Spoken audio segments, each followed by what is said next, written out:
Hey guys, good morning, welcome back. So ഇന്നത്തെ day 13. So രാവിലെ തന്നെ ഒരു ക്ലൗഡി ഉണ്ടായി, റെയിൻ ഉണ്ടായിട്ട്. അപ്പോൾ നേരെ നാസ്റ്റാക്കി ബയ്യ നോക്കുമ്പോഴേക്ക് നല്ല മഴ എന്ന് പറഞ്ഞെങ്കിൽ നല്ല മഴ. മാഷാ അല്ലാ. താനു എന്താ കുസ്തി?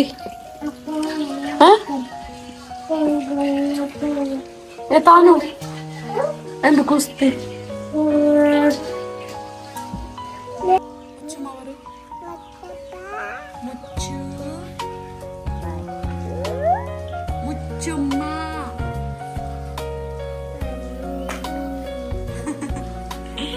ഗൈസ് മീൻ വന്ന്, മീൻ എന്തുള്ളാന്ന് നോക്കാം നമുക്ക്. അതില് എന്തെല്ലാം ഉണ്ടായി. ഞാൻ പിന്നെ മത്തി മേങ്ങിയത്, ഫ്രഷ് മത്തി.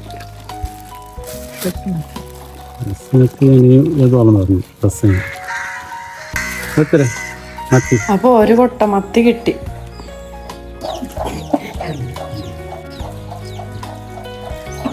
താനോ ഏടെ പോന്ന? ഏടെ കുഞ്ഞി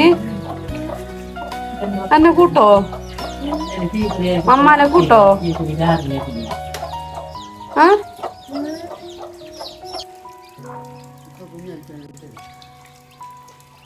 താനും ഈ കോയിനെ പോവാൻ തമ്പിക്കുന്നില്ല. അതിനെ പിടിക്കുന്ന എന്തെല്ലോ ആക്കുന്ന കുത്തക്കേട്. കാച്ചി മാങ്ങ കിട്ടിയിട്ടുണ്ട്. താനക്ക് വേണാ? മാങ്ങ വേണാ?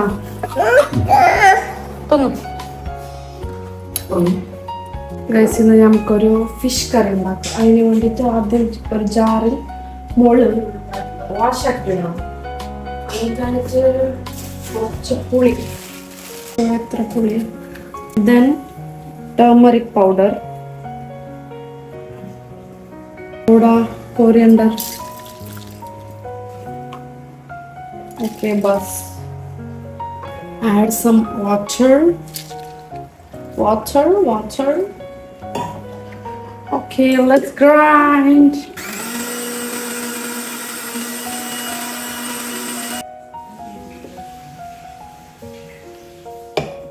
Yes, കത്തി മാറ്റി. ഇത് നല്ല മൂർച്ചുണ്ട്. ഇവിടെ എൻ്റെ ഒരു നൈഫ് ഉണ്ട്, ഒരു ഫേവറേറ്റ്. അത് ഇവിടെ കട്ടായിട്ടെല്ലാം ഉണ്ട്. സ്റ്റിൽ ഞാൻ അതിലെ മുറിക്കും. ബിക്കോസ് അതൊരു ഫേവറേറ്റ് പോലെ, എന്തോ ഒരു ഫേവറേറ്റ് എന്നല്ല, ഒരു കംഫർട്ട്. നിങ്ങൾക്ക് ആർക്കെങ്കിലും അങ്ങനത്തെ ഉണ്ടെങ്കിൽ കമൻ്റ് ആക്കാം. എന്തിലാണെങ്കിലും ഒരു ഫേവറേറ്റ് എന്നുണ്ടാവും, ഒരു കംഫർട്ട് എന്നുണ്ടാവും. ഇപ്പോൾ ഒരു ഡ്രസ്സായെങ്കിലും അത് എത്ര കീറിയിട്ടുണ്ടെങ്കിലും പഴയതായെങ്കിലും ഞാൻ അതിനെന്നെ ഇടാൻ ഇഷ്ടപ്പെടും. ബിക്കോസ് അതൊരു കംഫർട്ട് പോലെ, ഞങ്ങൾക്ക് ഇഷ്ടമായതുപോലെ. ഗൈസ് ഞാനിവിടെ ഒരു തക്കാളിയും ഒരു ഓനിയൻ എടുത്തിട്ടുണ്ട്. ബിക്കോസ് തക്കാളി ഒന്ന് മതി, പറഞ്ഞെങ്കിൽ പുളി ഇട്ടിട്ടുണ്ട് കറിക്ക്, അതുകൊണ്ട് ഒന്നിട്ടാൽ മതി. പിന്നെ ഒരു പാൻ അടുപ്പത്ത് വെച്ചിട്ട് എണ്ണ ഒഴിക്കുക. എന്നിട്ട് ഒരു കറിവേപ്പില, പിന്നെ ഉള്ളി ഇട്ടിട്ട് ഫ്രൈ ആക്കുക. പിന്നെ നമ്മൾ കട്ടാക്കി വെച്ച ടൊമാറ്റോ ആഡ് ആക്കുക. എന്നിട്ടായിട്ട് ഉപ്പിട്ടിട്ട് നല്ലോണം ഫ്രൈ ആക്കുക. എന്നിട്ടായിട്ട് നമ്മളെ കറി റെഡി. ബട്ട് ഇതിൻ്റെ ഫുള്ള് റെസിപ്പി വേണമെങ്കിൽ ഞാൻ ഷോർട്സ് ആക്കിയിട്ട് ഇട്ടിട്ടുണ്ട്, ഷോർട്സിൽ നോക്കുക ഗൈസ്. ദെൻ ലഞ്ച് ബ്രേക്ക് കഴിഞ്ഞിട്ട് ഈവനിങ് വാക്ക് ഇങ്ങനെ നടന്നിട്ട് അങ്ങോട്ടും ഇങ്ങോട്ടെല്ലാം പോയിട്ട് വന്ന്. പിന്നെ ഇന്ന് വൈകുന്നേരം എന്ത് സ്നാക്സ് ഉണ്ടാക്കാമെന്ന് ഞാൻ ചോദിച്ചിട്ടാകുമ്പോൾ കാക്ക പറഞ്ഞു ഇന്നൊരു പയർ എന്തോ അതിന് എന്ത് പറയുന്നത് നമുക്കറിയില്ല, അപ്പോൾ അതുണ്ടാക്കാമെന്ന് പറഞ്ഞു. സോ അതിന് വേണ്ടത് ഒരു പയർ കുറച്ചെടുത്തിട്ട് ബൗളിൽ ഇട്ടിട്ട് അതിനെ പൗരാൻ വെക്കാം.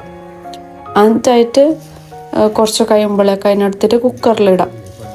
ഇട്ടിട്ട് കുറച്ച് വെള്ളം കൂട്ടിയിട്ട് അതിനെ അടുപ്പത്ത് വെക്കുക. ഒരു 8 to 10 വിസിൽസ് എല്ലാം കഴിഞ്ഞിട്ടാകുമ്പോൾ അത് വെന്തിട്ടുണ്ടാകും. അപ്പോൾ തുറന്നു നോക്കിയിട്ട്, വിസിലെല്ലാം പോയതിന് ശേഷം തുറന്നു നോക്കിയിട്ട് അത് വെന്തിനാ നോക്കുക. അപ്പോൾ വെന്തിട്ടുണ്ടായി. പിന്നെ അതിനൊരു മസാല ഉണ്ടാക്കണം. അത് സെയിം ഇന്നലെ ഞാൻ കായാച്ചക്കാക്കിയിട്ട് അതുപോലെ തന്നെ മൈദ ഇടുക, അരിപ്പൊടി ഇടുക, കളർ ഇടുക, പഞ്ചസാര ചേർക്കുക, വെള്ളം കൂട്ടിയിട്ട് അത് കട്ടി പോകുന്നത് വരെ മിക്സ് ആക്കിയിട്ട് അവിടെ കുറച്ച് നേരം വെക്കുക. സെയിം പ്രൊസീജിയർ ഇന്നലെ ആക്കിയതുപോലെ തന്നെ. ദെൻ കം ടു പയർ മറ്റൊരു ബൗളിൽ മാറ്റിയിട്ട് അതിന് അബിൽ ചേർക്കുക. പിന്നെ അതിന് പഞ്ചസാര ചേർത്തിട്ട് ബയെ മിക്സ് ആക്കിയിട്ട് ഉണ്ടാക്കണം. അപ്പോൾ ഉണ്ട റെഡിയായി ഗൈസ്. നെക്സ്റ്റ് പൊരിക്കൽ പരിപാടി. അതിന് വേണ്ടിയിട്ട് ഒരു പാനിൽ എണ്ണ കൂട്ടിയിട്ട് അത് ചൂടാകുന്നത് വരെ വെയിറ്റ് ആക്കുക. അതിനകത്തായിട്ട് സെയിം പ്രൊസീജിയർ മാവുണ്ടല്ലോ ആക്കിയിട്ട് വെച്ച അതിലേക്ക് ആ ഉണ്ടനെ ഡിപ്പാക്കിയിട്ട് എണ്ണയിലിടാം. അതേ സെയിം പ്രൊസീജിയർ എല്ലാത്തിനും ഇട്ടിട്ട് പിന്നെ അതിന് അങ്ങോട്ടും ഇങ്ങോട്ടും മറിച്ചിട്ടിട്ട് നല്ലൊരു ഫ്രൈ ആയിട്ട് ഞങ്ങൾക്ക് ഇപ്പോൾ കാഞ്ഞിട്ടാകുമ്പോൾ അറിയും ഓക്കെ ഇത് മതി, അപ്പോൾ എടുക്കാം. നല്ല ടേസ്റ്റി യമ്മി ഗൈസ്. അങ്ങനെ മോന്തി ആകുമ്പോഴേക്ക് എൻ്റെ അനിയത്തി പറഞ്ഞു ഞാൻ മുടിപ്പിൽ പോയിട്ട് പാനിപൂരി തിന്നിട്ട് വരാം. ബട്ട് ആടെ ബയ്യ ഉണ്ടായിട്ടാ. സോ ഞാൻ എന്താക്കി മുടിപ്പിലേക്ക് പോയി. എന്നിട്ട് ആടെ നിന്ന് മടങ്ങിയിട്ട് വരുന്ന വേണ്ടാന്നിട്ട് ആടെ തന്നെ ഹോട്ടലിൽ പോയിട്ട് ഷവർമ ടിക്കാല തിന്നിട്ട് വന്നു.